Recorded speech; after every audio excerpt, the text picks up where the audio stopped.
Super, maintenant c'est bon, non? Super, s'il vous plaît. Chers amis, bonjour. Je suis très heureux de vous voir. Vous avez sûrement remarqué que j'essaie de communiquer régulièrement, de vous rencontrer et de rester en contact en permanence avec des représentants de différents types et branches des forces armées à tous les niveaux, aussi bien avec les soldats qu'avec les chefs de plus haut rang, avec les commandants de groupe. Nous sommes régulièrement en contact avec eux, avec les commandants de différentes unités, brigades, divisions, armées et bataillons. Mais je voulais vous rencontrer séparément. Et c'est précisément aujourd'hui, le jour de la Russie, car vous êtes justement ces personnes qui, comme nos autres militaires et les participants à l'opération militaire spéciale, j'y reviendrai encore séparément, vous vous occupez directement de la défense de la patrie, de la défense de la mère patrie, de la défense de la Russie. C'est votre jour, le jour de la Russie. De tout temps, les unités d'assaut mettaient un point final à toute bataille et à la conclusion de tout conflit militaire. Parce que c'est précisément l'infanterie, ce sont précisément les troupes d'assaut qui, en fin de compte, valident l'accomplissement de la mission de combat. Et donc, lorsque je rencontre, par exemple, des aviateurs ou des marins, des artilleurs, avec des représentants d'autres professions militaires, eh bien, vous le savez sans doute vous-même, vous l'entendez, il y a toujours la même idée qui revient comme un refrain. Nous faisons ceci, cela pour aider les gars, pour soutenir nos troupes d'assaut, pour qu'ils se sentent plus en confiance, pour que les pertes soient minimales. Autrement dit, tout le monde essaie de travailler pour vous. Chacun accomplit sa tâche et chacun le fait aujourd'hui avec dignité. Mais au final, tout se résume à la façon dont vous accomplissez la mission de combat qui vous est confiée.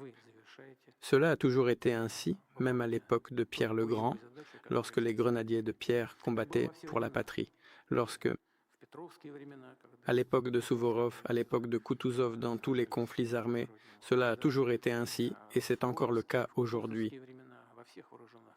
À cet égard et dans cette perspective, je tiens à souligner tout particulièrement la mission essentielle et le rôle crucial que remplissent chaque jour nos unités d'assaut sur le front.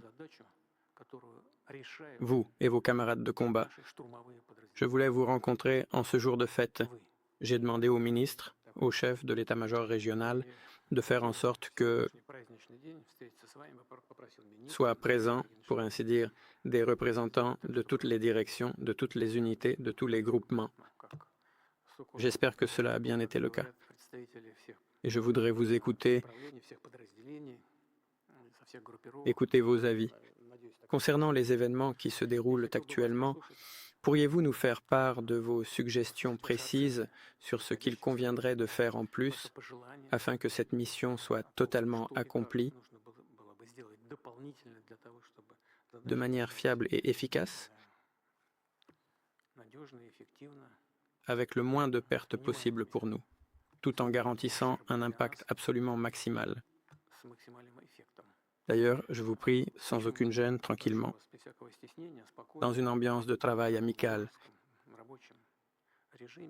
posez toutes les questions que vous jugez importantes et qui, selon vous, sont devenues urgentes et qui nécessiteraient une solution. Ainsi, dans l'ensemble, je comprends de quoi il sera question, mais il m'intéresse tout de même de connaître l'avis des personnes qui, sur le terrain, résolvent aujourd'hui les tâches les plus importantes pour la Russie.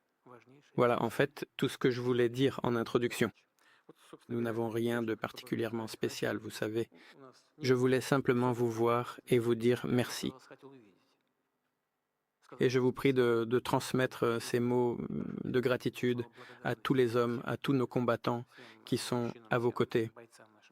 Et j'écouterai avec plaisir votre avis sur vos évaluations sur ce qui se passe et comment cela se passe, et selon vous, ce qu'il faudrait faire pour que les tâches soient accomplies de manière encore plus claire, compréhensible et avec un résultat maximal pour la patrie. Voilà, c'est tout ce que je voulais dire. Je vous en prie.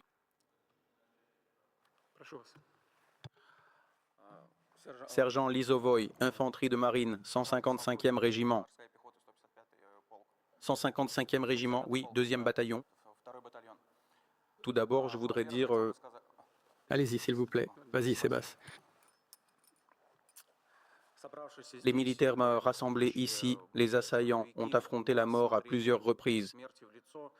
Et lorsque vous vous êtes levés pour défendre la population russe du Donbass, nous nous sommes unis sous la bannière russe, comme nos grands-pères et arrière-grands-pères pendant la Grande Guerre patriotique.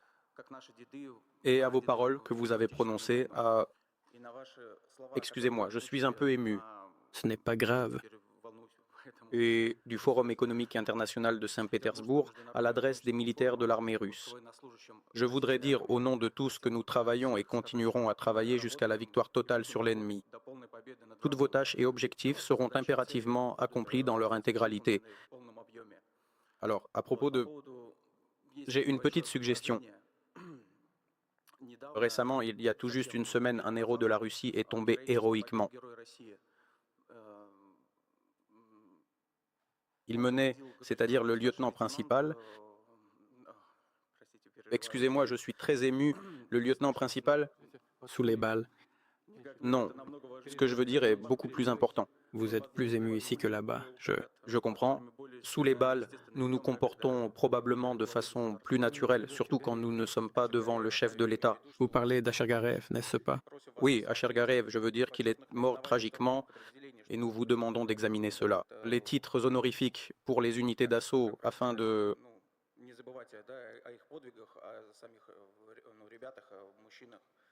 ne pas oublier leurs exploits. Les gars eux-mêmes, les hommes qui ont donné leur vie sur le champ de bataille. Merci. Merci à vous d'avoir pensé à lui. C'était une personne si lumineuse, extraordinaire. Je l'ai déjà dit. Je vais être honnête avec vous. J'ai discuté avec lui. D'abord, lors d'une ligne directe, il faisait son rapport directement depuis Seversk.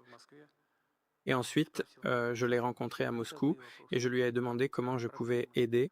Il y avait des questions de la vie quotidienne, quelques problèmes.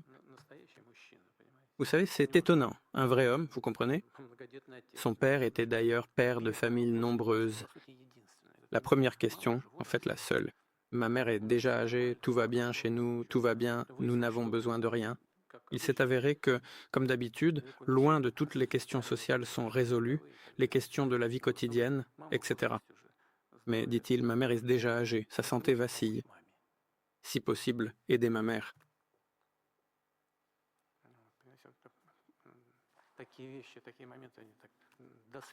De telles choses, de tels moments, ça vous touche vraiment jusqu'aux larmes. Voilà, malheureusement, nous perdons aussi de telles personnes. Honorons sa mémoire, ainsi que celle des autres gars qui sont partis, ayant donné leur vie pour la patrie, pour la Russie, par une minute de silence. En ce qui concerne votre proposition actuelle, il me semble tout à fait évident aujourd'hui qu'il ne faut pas se contenter de simplement citer quelques noms. De tels combattants, les nôtres, de tels héros, vraiment sans aucune exagération des héros, comme vous, comme Achergarev et comme d'autres. Les militaires qui ne ménagent ni leur santé ni leur vie pour la Russie, il ne faut pas seulement donner leur nom aux unités d'assaut. En général, j'en ai déjà parlé avec l'administration présidentielle, c'est-à-dire avec ma propre administration, ainsi qu'au gouvernement. Certaines démarches ont été entreprises, il faut s'occuper de la perpétuation de leur mémoire. Des noms de nos combattants, de ces gars qui ont vraiment consacré leur vie au renforcement du pays. Ils ont donné leur vie pour poser les fondations du renforcement de la Russie. C'est pourquoi il s'agit aussi bien des unités d'assaut, cela va de soi, mais pas seulement. Il y a aussi d'autres unités, d'autres corps militaires, etc. Mais il n'y a pas que cela. Il faut aussi donner leur nom à des rues, à des écoles où ils ont étudié, et ainsi de suite. Il y a matière à réflexion ici. Et en fin de compte, ce n'est plus pour eux que c'est nécessaire, c'est pour nous, ceux qui vivent aujourd'hui, et pour les générations futures. C'est un exemple éclatant de la façon dont une personne a vécu et de la manière dont elle a quitté ce monde, ce qui est aussi très important, avec dignité. Je l'ai déjà dit à de nombreuses reprises et je veux encore le rappeler ici. Rien n'est éternel sous la lune, n'est-ce pas? Et chaque personne termine un jour son chemin de vie. C'est un processus naturel. Ce qui compte, c'est comment une personne a vécu sa vie.